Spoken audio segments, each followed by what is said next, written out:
자, 여기서 우리가 잠깐 무엇을 살펴봐야 되냐면 분향에 대해서 조금 살펴보도록 하겠어요. 이 우시아가 잘못한 이 분향에 대해서.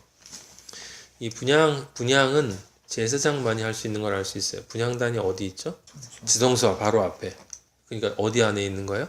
성소 안에 있는 거예요. 성소 들어가면 왼쪽에 뭐?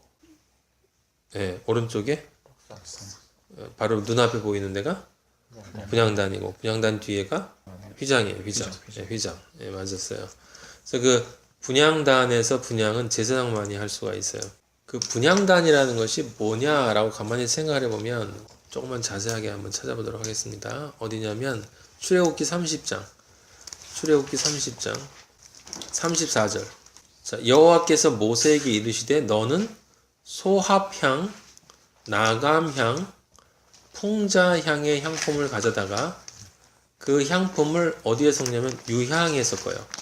유향에 섞되 각기 같은 분량으로 하고 동일한 분량, 모자라거나 남는 것이 아니라 같은 분량으로 하고 그것으로 향을 만들 때 이 세 개의 향을 가져다가 유향에 섞는 거예요. 유향에 섞고 향을 만들 때 네 가지가 섞인 거죠. 향 만드는 법대로 만들고 거기에다가 섞은 것에다가 뭐 하냐면 소금을 쳐야 돼. 소금을 쳐야 돼요. 그래서 성결하게 한 다음에 그 향을 곱게 찌으라고 그랬어요. 그래서 이 회막안 증거궤 앞에 두라. 이게 법궤 앞에 두라는 얘기죠. 근데 이제 분향단에 분향할 때는 그렇게 만든 향을 이제 무엇으로 가져가요? 향로에다가 무엇을 가져가요? 번제단, 바깥에 성전뜰에 있는 번제단의 불을 그 향로에다가 피운 다음에 그 향로를 가지고 가서 그 향로 위에다가 바로 이 향을 태우는 거예요. 향을 태우면 뭐가 나와요? 향연, 연기가 나와요. 향로에 연기가 나오죠. 향연이에요. 그걸 향연. 그 계시록 8장 4절에 보면 향연이 성도의 기도와 함께 천사의 손으로부터 하나님 앞으로 올라간다라고 하는 말이 나와 있어요. 어쨌든 소합향, 나감향, 풍자향 이 세 가지 향에다가 유향을 섞는 거예요. 그래서 전에 우리가 잠깐 이야기했었는데 사실 이 소합향, 풍자향, 유향을 저도 본 적이 없기 때문에 근데 소합향이라고 하는 것은 그냥 순수한 모략이다라고 생각하면 돼요. 모략. 예, 모략은 누가 누구에게 줬어요? 동방박사가 예수님에게 주셨어요. 그죠? 동방박사가 세 가지를 주셨죠. 무엇을 주셨습니까? 황금과 유향과 모략을 줬어요. 황금과 유향과 모략. 황금은 무엇을 상징해요? 의를 상징하죠. 그죠? 정금과도 같은 의. 예, 또 왕을 상징하고 예, 그 다음에 그 의를 상징합니다. 하나님의 의, 예, 정금.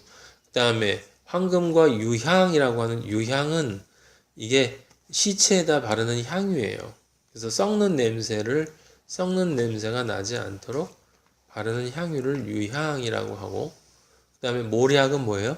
모략은 일종의 에센셜 오일이라는 건데, 이건 썩는 방지하는 거. 역시 그러니까 유향은 시체에서 나는 냄새가 썩는 냄새가 나지 않도록 이렇게 중화시켜주는 향기고 모략은 썩는 것을 방지하는 방부제예요. 일종의 방부제. 썩지 않도록 해주는 거예요. 예. 또 썩지 않도록만 하는 것이 아니라 또 치료도 해요. 염증을 치료하는 거예요. 그러니까 썩지 않으면서 치료해 주는 것이 뭐냐면 모략이에요. 모략. 그리고 시체의 냄새를 썩은 냄새가 나지 않도록 이렇게 좋은 냄새로 바꿔주는 게 뭐냐면 유향이에요. 유향. 예. 그러면 그 황금과 유향과 모략을 그리스도에게 선물했다라는 것은 무슨 소리입니까? 십자가에 올라가서 우리 죄를 위해 죽으십시오. 그리고 피 뿌리세요. 라고 하는 이야기예요. 정금과도 같은 의로운 존재이신 순수하고 정결하고 거룩하신 하나님의 아들이시여 십자가에 올라가서 그렇게 의로운 존재로 죽음으로써 우리의 이 문둥병과 같은 존재를 살아왔던 우리의 존재를 썩지 않도록 만들어 주시고 우리의 모든 이 문제를 치유해 주시고 그 다음에 우리가 썩지 않도록 우리를 막아 주시고 피로 덮어 주시고 그 다음에 의로운 존재로 바꾸어 주세요. 그리고 우리 몸에서 나는 것은 전부 지저분한 것들밖에 없는데 그것들을 다 덮어 주십시오 라고 하는 그 십자가의 그 보혈과 예수님이 마지막에 흘리신 피와 물이 나왔다라고 하는 그것을 상징한다라고 보면 되는데 그 소합향, 나감향, 풍자향 할 때 첫 번째 소합향이 순수한 모략이라고 이야기를 해요. 사람들이 소합향이 두 가지 작용을 한다고 그랬어요. 썩는 것을 막고 방부제로 또 염증을 치료해주고 그가 채찍에 맞음으로 우리가 나음을 얻었다라고 이야기를 하지 않습니까? 이사야서에서 그것을 상징해 주는 것이 이제 모략이다라고 생각하면 되겠어요. 그 나감향이라고 하는 것은 이 홍해 습지에 사는 작은 동물이랬는데 그 껍질을 갈아서 만든 거래요. 껍질을 갈아서. 저도 보질 않아서 몰라요. 나감향은 껍질을 가는 거예요. 이걸 보면은 그 소재의 헌물이 생각나죠? 곱게 가루로 만든 이 소재 가루 이것들이 이제 나감향이다. 무슨 소리입니까? 예수 그리스도께서 그 우리를 위해서 받으시는 모든 고통은 자신의 존재를 이렇게 이 맷돌에다 가는 것처럼 이렇게 존재를 가르신 거다. 그래서 예수 그리스도의 그 희생을 상징하는 것이 이제 나감향이다라고 하는 거고요. 세 번째 풍자향이라고 하는 것은 그 유향하고 좀 비슷한데 모략하고도 고무나무에서 나오는 향인데요. 해충을 방지하는 거예요. 해충. 풍자향이라고 하는 것은 해충을 방지하는 것은 뭐겠습니까? 악한 영들의 공격으로부터 지켜준다라고 하는 뜻이 될 수가 있어요. 그러니까 소합향, 나감향, 풍자향, 유향은 전부 다 누구를 상징하는 1차적으로 예수 그리스도를 상징하는 거예요.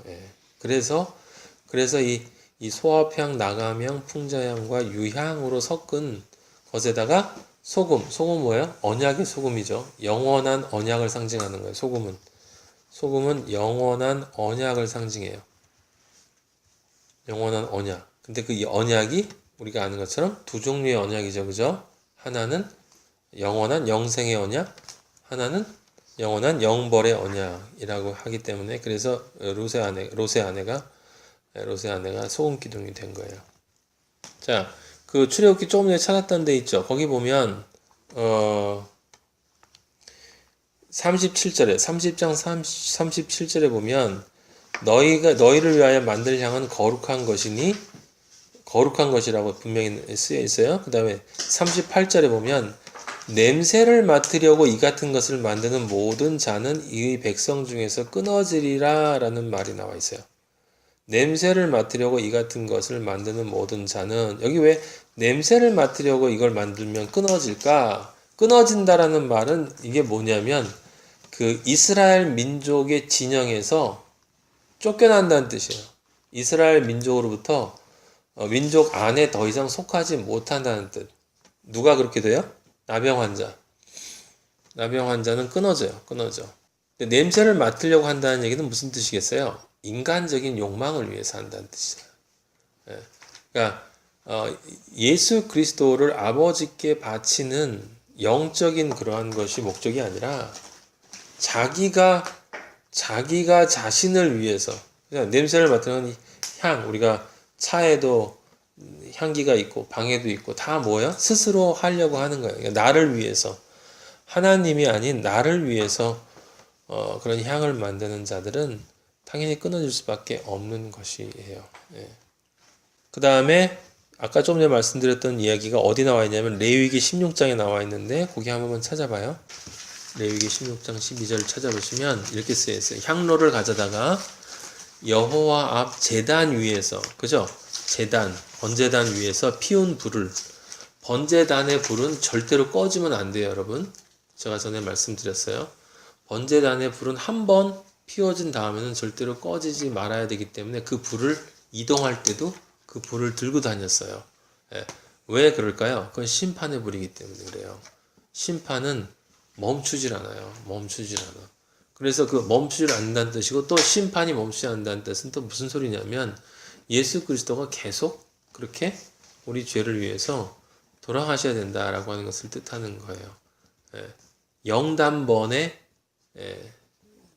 죄를 자기를 영단번에 대속이다. 영단번이라는 게 뭐예요? 영원의 것을 한 번, 단번, 영원의 죄를 단번에 해결해 주셨다. 그래서 영단번이라고 하는 거예요. 영단번. 근데 예수님이 영단번, 한 번이지만 그 한 번이 뭐예요? 영원이에요. 영원. 영원.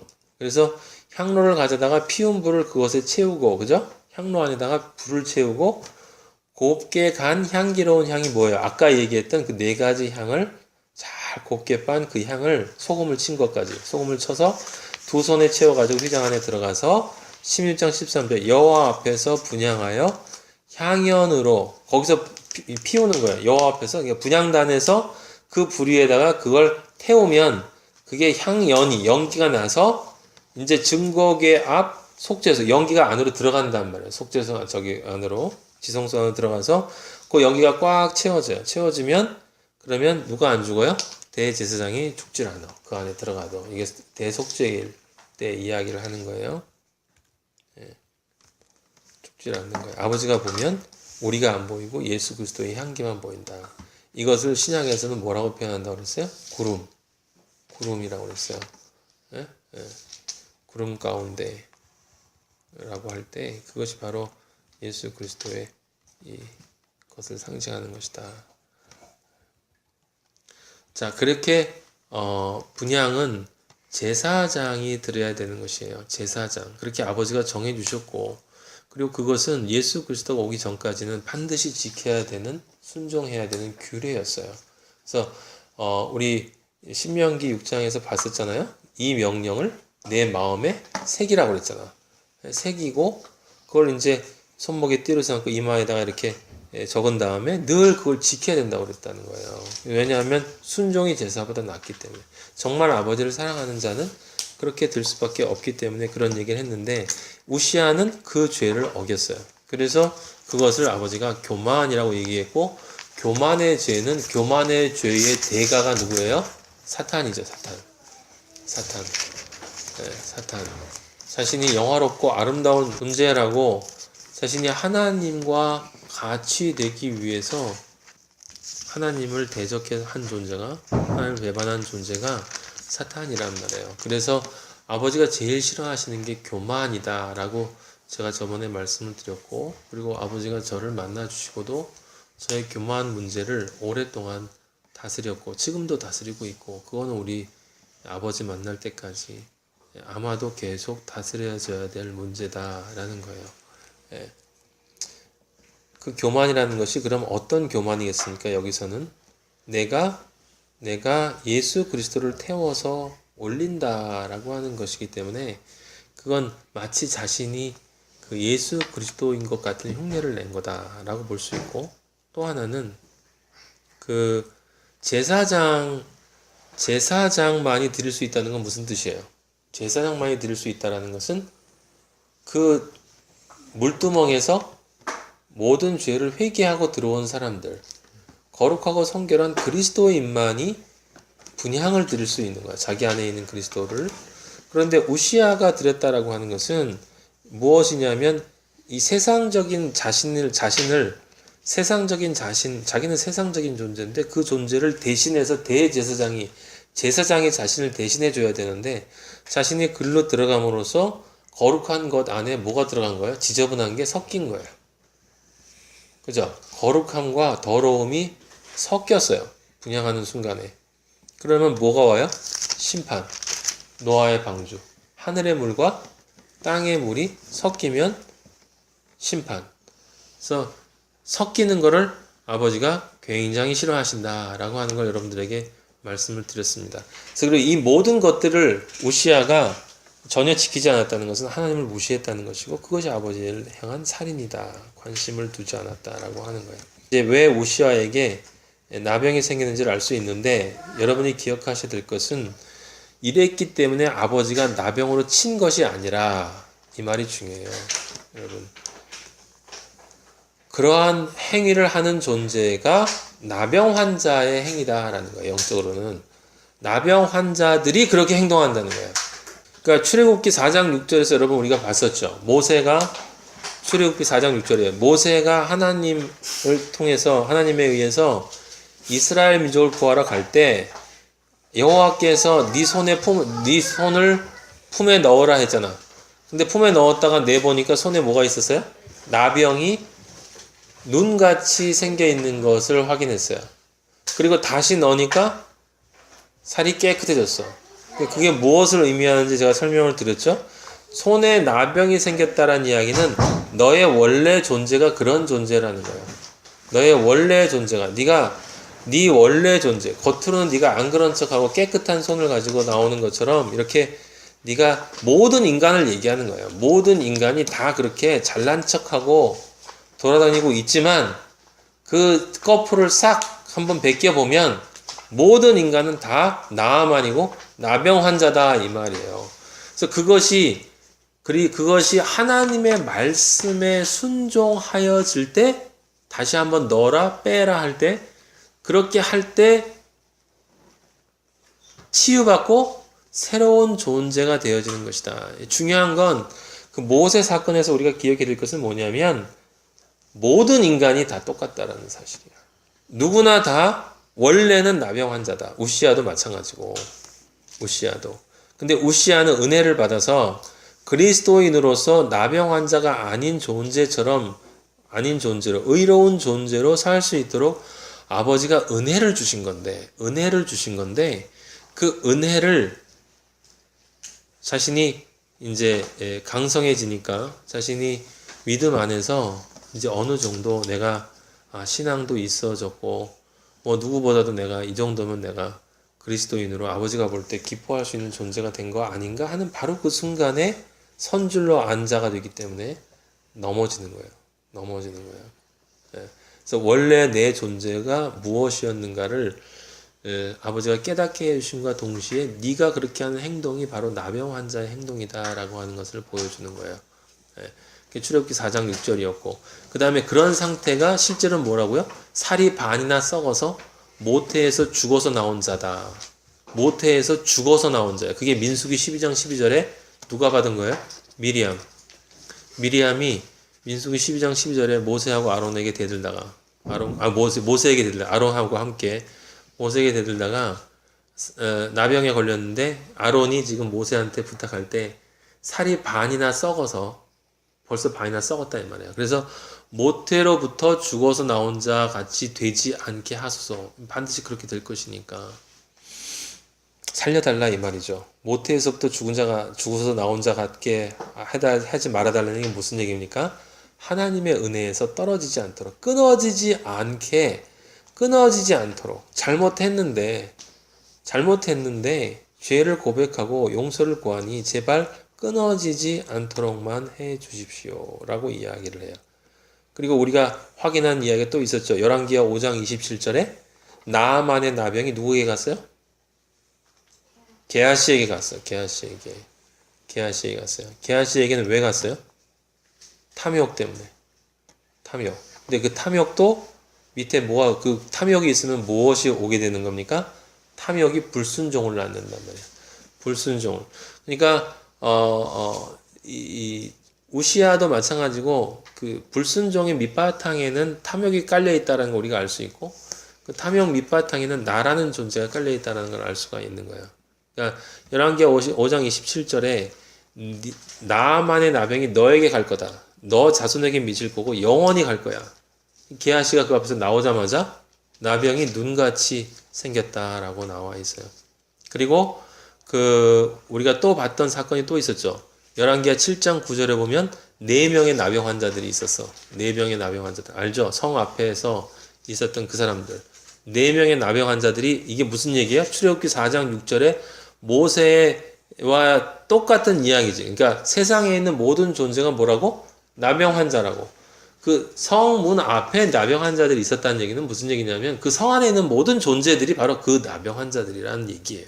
근데 그들 중에 이제 소수의 사람들이 아름다운 소식을 들은 거죠. 열왕기하 7장 9절에서 아름다운 소식이라는 말이 나왔었잖아. 근데 그러한 아름다운 소식을 우리는 침묵할 수 없다라는 얘기가 나왔었죠. 자, 그 다음에 지금 우시아가 머리에 나병이 걸렸는데, 머리에 나병이 걸린 얘기가 어디 나오냐면 레위기에 나와요. 레위기 13장 43절 한번 찾아보세요. 제사장은 그를 진찰할지니 그 대머리에나 이마 대머리에, 여기 대머리에라는 말은, 이마 대머리라는 것은 이렇게 우리 보통 저같이 이렇게 앞에 대머리인 사람을 얘기할 수도 있고 이마를 얘기할 수도 있는 거예요. 그냥. 근데 대머리나 이마에 돋는 색점이 희고 불구스름하여 피부에 발생한 나병과 같으면 이는 나병 환자라 부정하다. 부정한 것은 거룩한 것과 섞일 수 없다. 그죠? 여러분, 그 이스라엘 민족이 그 광야로 나와서 시내산 앞에 왔을 때 하나님이 구름을 빽빽하게 막았거든. 불 가운데 임하셨거든. 그래서 백성들이 그 산으로 들어오지 못하게 하라고 그랬죠. 왜 그랬어요? 부정하기 때문이에요. 부정하기 때문에. 부정한 것이 거룩한 것과 다음은 어떻게 돼요? 심판을 받는다고. 그게 죽음이기 때문에, 그래서 사랑하기 때문에 아직 그 연결점이 없으니까 들어오지 말고 떨어져 있으라 라고 이제 경고를 했던 이야기를 우리가 알고 있어요. 그래서 이 부정하니 그게 우시아가 어떤 존재가 된 거야? 부정한 존재가 된 거야. 제사장이 그를 확실히 부정하다고 할 것은 그 환부가 머리에 있음이니라. 여기서 있죠? 13장 44절. 그 환부가 머리에 있음이니라. 나병 환자는 옷을 찢어야 돼. 뭐예요? 내 의는 더러운 의다. 내 의는 가치가 없다. 자기 옷을 찢어야 되는 거예요. 그 다음에 머리를 풀고 윗 입술을 가리고 외치기를 부정하다 할 것이요. 자기의 존재를 완전히 부정하고, 그러니까 옷을 찢고 머리를 풀며 윗 입술을 가리고 라고 하는 건 어떤 이야기도 할 수 없고, 내 머리에 이 하나님이 주신 이 머리의 면류관, 이것도 가치가 없고, 내 의도 없는 존재다. 나는 온전하게 부정한 존재다 라고 하는 것을 행위로도 하고 입으로도 외쳐야 돼요. 그리고 병인을 낳을 동안은 늘 부정한 것이라. 그가 부정한 즉 어떻게 해야 돼요? 혼자 살되. 이게 무슨 뜻이야? 이스라엘 백성 안에 들어올 수 없다라는 거예요. 그건 이제 무슨 얘기입니까? 14만 4천 안에 들어갈 수 없다라는 거예요. 새 예루살렘이 될 수 없다라는 거예요. 나병 환자는 반드시 어떻게 된다? 끊어진다. 자, 우시아는 그래서 그 나병에 걸렸고 죽을 때까지 그 나병이 낫지 않았고, 그리고 장사를 어디다 지냈다고요? 왕들의 묘실 옆에다 지었단 말이에요. 그러니까 그 왕들의 묘실에 들어가지 못한 거예요. 완전하게 배제가 돼서 배제로 끝났어. 인생이 꽝 된 거예요. 머리에 나병이 걸린 건 특히 더 심각하죠. 왜 그러냐면 머리는 뭐라고? 내 몸의 중심이에요. 머리가 대신 예수 그리스도. 예수 그리스도가 없는 머리가 머리에 나병 걸린 거예요. 내 마음이지. 머리는 마음을 상징하는 거라고 그랬어요. 내 영혼의 중심. 영혼의 중심이 머리예요. 머리. 그래서 그 머리에 따라서 우리 몸이 움직이는 거기 때문에 그 머리에 나병이 걸렸다는 건 예수 그리스도가 내 머리가 되지 못하고 내가 내 머리가 다시 됐다, 이 뜻이에요. 그래서 머리에 나병이 걸렸다. 자, 그런데 이제 문제는 거기에 있는 게 아니라, 이제 우리가 보통 일반적으로 얘기하면 이제 이렇게 해서 실패했고 죽었다라고 할 수 있지만, 진짜 문제는 거기에 있는 게 아니라 거기서부터 시작이 돼요. 여기서부터 시작이 되는 거야. 무슨 얘기냐면 나병 환자에서 머물러 있는 게 진짜 나병이라는 거예요, 여러분. 나병 환자, 우리는 원래 나병 환자야.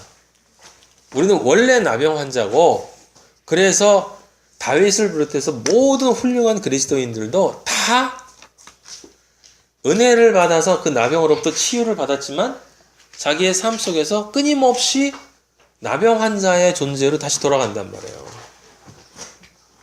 근데 문제는 거기에 있는 게 아니라 그런 상태에서 그 나병 환자가 자신의 나병임을, 자신의 존재 전체를 진짜 깨달아서, 아, 내가 죄인 중에 괴수였구나 라는 걸 깨달았을 때, 그 다음에 바울이 고백한 것처럼 우리 주 예수 그리스도의 십자가 은혜를 찬송하리로다 라는 빛으로 나아가야 한다는 거예요. 근데 구약에서는 그게 너무 어려웠어요. 여러분 레위기 14장 3절 보세요. 레위기 14장 3절 보면 거기 나병 환자가 이제 나았을 때 어떤 과정을 실제 나았다라는 것을 이제 확인받기 위해서 어떤 절차를 받아야 되는지가 나와 있거든요. 제사장이 진영에서 나가 진찰해요. 3절에 보면 보니까 나았어. 그럼 그걸 끝난 게 아니야. 너 나았다 그게 아니고 4절에 보면 정결한 새 2마리하고 백향목과 홍색실과 오슬초를 가져오게 하고 새 2마리 중에서 한 마리는 질그릇 안에서 잡아요. 그리고 다른 한 마리는 사한 채로 백향목, 홍색실, 오슬초를 함께 가져다가 흐르는 물 위에서 잡은 새의 피를 찍어서 나병에서 절개하면 7번 뿌려서 정화당 한 다음에 그 살아있는 새 있죠? 홍색실 옷을 함께 이 살아있는 새를 들여다 놔야 돼. 이거 어디서 우리가 봤어요? 어떤 절기 때 이거 하지? 대속죄일 때. 대속죄일 때 대제사장이 뭐 2마리, 염소 2마리. 그래서 하나는 잡고, 예? 속죄제로 드리고, 하나는 아사셀의 염소라고 그래서 광야에다가 풀어주죠. 광야에서 사람들이 닿을 수 없는 곳으로 보내버린단 말이에요. 그래서 예수 그리스도가 우리를 대신해서 죄를 짊어지고 죽음으로써 우리의 죄가 저렇게 멀리 떠나는 모습을 나타내는데 이것도 마찬가지예요. 그러니까 여기 살아있는 잡은 새의 피를 7번 뿌린다는 얘기는 이 피를 7의 피, 온전한 피로 봐주겠다는 거죠. 예수 그리스도의 피로 봐주겠다는 거잖아. 그렇게 함으로써 문둥병에 걸렸던 그 죄는 다른 새를 통해서 멀리 떠나가는 형식을 지금 취한 거죠. 그러면 그 다음에 7째 날에 그냥 끝나는 게 아니라 또 7일 동안 장막에 머문 다음에 완전히 나았음을 아버지부터 인정받을 때까지, 그 다음에 7째 날에 털을 밀고 머리털과 수염과 눈썹 다 밀어요. 모든 털을 다 밀어. 예, 완전히 이게 무엇을 상징하는 거겠어요? 발가 벗기는 걸 상징하는 거예요. 아무것도 나에게, 그러니까 털이라는 것이 이제 전체적으로 보면은 나에서 나를 드러낼 수 있는 건 다 벗겨버린다는 것이 나고, 그래서 옷을 빨어. 그죠? 옷을 빨고 몸을 물에 씻어. 14장 9절에 보면. 그렇게 끝나냐? 그게 아니야. 또 8째 날에, 이제 깨끗해진 날에 8째 날, 이제 희날이 됐으면 흠 없는 어린 순양 2마리, 1년 된 진리로 되어 있는 흠 없는 어린 암양 1마리, 또 고운 가루 10분의 3 에바에 10분의 13 에바의 기름 섞은 소재물 기름 한로. 그죠? 뒤에 이 단위는 별로 중요한 게 아니야. 전부 뭘 상징하는 거예요? 인간의 죄를 짊어지신 예수 그리스도를 상징하는 거야. 근데 그걸 구약에서는 그렇게 했다 이 말이에요. 그렇게 하지 않으면 나을 수도 없고 나았다는 확정을 받지 못하고 백성 안으로 들어갈 수가 없다라고 하는 건데, 히브리서에 나온 것처럼 예수 그리스도는 단 한 번의 멜기세덱의 반차를 따라 대제사장이 되어서 우리를 위해서 바로 이 전체 다 희생물이 되어져서 우리는 단번에 지성소로 그 시온좌 은혜의 자리로 들어갈 수 있게 됐다라고 하는 이야기가 있어요. 근데 재밌는 말은 예수님이 누가복음 한번 찾아볼래요? 누가복음 4장 27절. 거기 보면 이렇게 쓰여 있어요. 또 선지자 엘리사 때 이스라엘에 많은 나병 환자가 있었을 때 그 중에 한 사람도 깨끗함을 얻지 못하고 오직 수리아 사람 나만 뿐이었더라. 이 말은 굉장히 중요한 말이에요, 여러분. 누가복음 4장 27절에 여러분이 생각이 될 건 뭐냐면, 우리 조금 전에 율법으로 봤죠? 문둥병에 걸렸다 낫는 사람이 있을까요? 없을까요? 당연히 있어요. 당연히 있습니다. 그럼 그 사람들은 이 율법의 이 규율에 따라서 자신을 정한 존재로 확인을 하고 다시 백성 중에 들어갔겠죠. 엘리사 때는 나병 환자가 있었을까 없었을까? 당연히 있었겠죠. 그 중에도 누군가는 이런 절차를 따라서 깨끗하게 된 존재가 있었을 거예요. 근데 예수님은 뭐라고 말씀하시냐면, 많은 나병 환자가 있었는데 그 중에 한 사람도 깨끗함을 얻지 못했다라고 쓰여져 있어요. 분명하게 이 말은 사실하고 다른 말이야. 틀림없이 많지는 않아도 소수의 사람들은 어떻게 의학적으로 이렇게 정한 삶을 살아서 어떤 식으로든 이렇게 고쳐줄 수 있는 사람들이 있었을 텐데, 예수님은 수리아 사람 나아만 이외에는 문둥병이 고쳐진 사람이 없다 그래요. 이 말을 여러분이 이해하시려면 어디를 봐야 되냐면 누가복음 17장 15절, 오늘 우리 말씀을 많이 찾아야 되죠. 누가복음 17장 15절 거기 보면 그 중에 한 사람이 자기가 나은 것을 보고, 이게 지금 무슨 얘기냐면 10명의 문둥병이에요. 10명의 문둥병 환자가 예수님에게 와서 우리 문둥병을 고쳐달라고 이제 간구했어요. 예수님이 손을 대지도 않고 가서 제사장에게 너희가 나은 걸 보이라고 그랬어요. 그 사람들이 그걸 믿고 가다 보니까 나은 거야. 10명이 다 나았어요. 그래서 기뻐서 다 갔는데 그 중에 한 사람만 큰 소리로 하나님께 영광을 돌리며 돌아왔어요. 그래서 예수의 발 아래에 엎드려 감사했죠. 사마리아 사람이었습니다. 그죠? 예. 개와 돼지라고 불리워지는 사람이야. 10사람이 다 깨끗함을 받지 아니하였느냐? 그 9은 어디 있느냐라고 물어봐요. 지금 이 말과 아까 예수님이 누가복음 4장 27절에서 하신 말씀이 같은 이야기로 이해가 돼야 돼요, 여러분. 그러니까 한 사람도 깨끗함을 얻지 못했고 오직 수리아 사람 나만 뿐이었다 하면 지금 10명이 예수님한테 치료를 받았는데 그 중에 실제로 깨끗함을 받은 사람은 누구라고? 이 사람 하나밖에 없단 말이에요. 그래서 예수님이 이 17장 10절 다음에 네 믿음이 너를 구원했다 가라 라고 이야기를 해요. 자, 여기 중요한 사실이 있는데요. 뭐냐면 나만이 깨끗함을 받은 이유가 뭐예요? 엘리사의 말에 순종했기 때문이잖아. 엘리사의 말. 근데 엘리사는 누구? 예수 그리스도를 예표하는 존재. 엘리사의 말에 순종하고 물로 씻어 말씀으로 깨끗하게 했단 말이에요. 물로 씻어 말씀으로 깨끗하게 했어요. 그러니까 예수 그리스도의 말씀에 순종, 예수 그리스도와 연합하는, 말씀에 순종하는 게 연합이잖아. 그 말씀에 순종하는 것, 연합하는 것 이외에는 진짜 이 나병으로부터 깨끗해질 수 있는 길은 없다라는 거야. 근데 중요한 건 없다라는데, 근데 예수님을 실제 만나서 그렇게 깨끗해진 존재 중에도 9명은 가짜라는 거야. 이게 참 어렵단 말이야. 어저께 그래서 마태복음 얘기할 때 설명드렸잖아요. 십자가 밑에 있는, 골고다 밑에서 십자가만 바라보고 있는 사람들이 있고, 십자가 위에 올라와서 예수님과 함께 동행하겠다고 2개의 십자가가 섰는데 가운데 십자가를 놓고 양쪽에 서서 예수님 저도 십자가 졌습니다. 당신을 따라가겠습니다. 영적인 얘기를 하는 거예요, 여러분. 당신을 따라가겠습니다라고 2 십자가 옆에 서 있지만 실제로 2 십자가 중에 하나는 그 십자가의 하늘 쪽의 십자가가 아니라 땅에 박힌 기둥에 관심을 가지고 땅과 분리될 수 없었기 때문에 여기 9명의 문둥병 환자처럼 예수 그리스도를 만나서 깨끗함을 받았지만 결국은 예수 그리스도에게 오지 않았다라는 사실이고, 그래서 그 십자가는 어떻게 됐다? 삭제됐다고 그랬어요. 삭제된다. 그리고 나머지 하나의 십자가는 이 한 사람처럼 예수 그리스도에게 탕 옮겨서 질적 도약, 믿음, 그 십자가에서 튀어서 예수 그리스도에 있는 십자가로 옮겨가서 탁 연합되어 버렸기 때문에 이 십자가는 어떻게 됐다? 이 사람이 자기의 옛 자아이기 때문에 버렸다라는 거예요.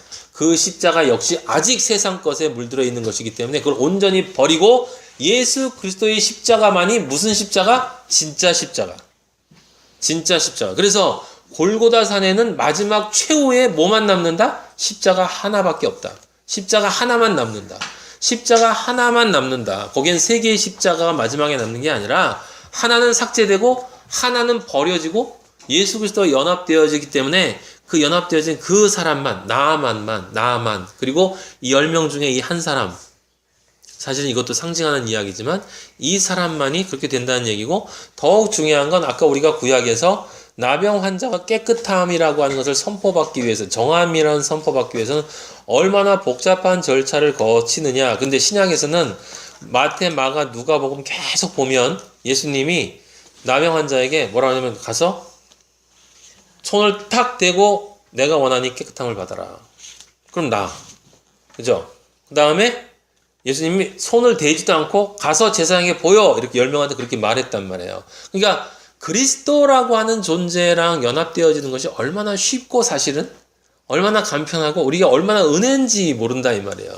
구약에서 그 수많은 절차를 따라야만 했던 그 모든 것들이 깨끗이 다 정리가 되고 오직 예수 그리스도의 십자가 하나면 모든 것이 다 정리가 돼서 우리가 우리의 원래 존재인 우리의 나병으로부터 깨끗함을 받는 그 어린아이의 피부보다도 더 희어졌다고 그랬잖아요.